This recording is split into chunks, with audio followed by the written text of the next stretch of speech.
ગુજરાતમાં વંદે માતરમ ગીતના 150 વર્ષ પૂર્ણ થવા નિમિત્તે વંદે માતરમ એટ 150ની ભવ્ય ઉજવણી કરવામાં આવી છે।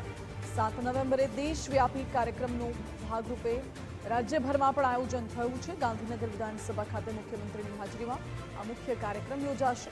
અહીં વંદે માતરમના મૂળ સ્વરૂપમાં ગાન થશે। દરેક જિલ્લામાં પ્રભારી મંત્રીઓની હાજરીમાં સ્થાનિક કાર્યક્રમો થશે। રમતગમત અને સાંસ્કૃતિક પ્રવૃત્તિઓ વિભાગે તમામ જિલ્લા કલેક્ટરોને પત્ર પાઠવી વ્યવસ્થાના નિર્દેશ આપ્યા છે। વધુ જાણકારી આપી રહ્યા છે સંવાદદાતા નિકુંજ જાની। જી નિકુંજ।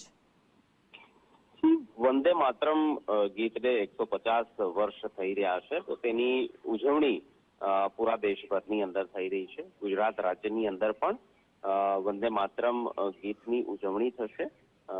વંદે માતરમ @150 ના સ્લોગન સાથે તેની ઉજવણી કરવામાં આવી રહી છે।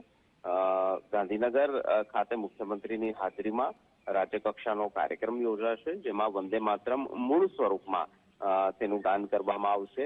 જે તે જિલ્લામાં પ્રભારી મંત્રીઓ પણ આ કાર્યક્રમની અંદર ઉપસ્થિત રહેશે તે પ્રકારની સૂચના આપવામાં આવી છે અને રમતગમત અને સાંસ્કૃતિક પ્રવૃત્તિના વિભાગ દ્વારા એક પરિપત્ર કરીને સમગ્ર રાજ્યની અંદર આ ઉજવણીની રૂપરેખા જે છે તે નક્કી કરવામાં આવી છે।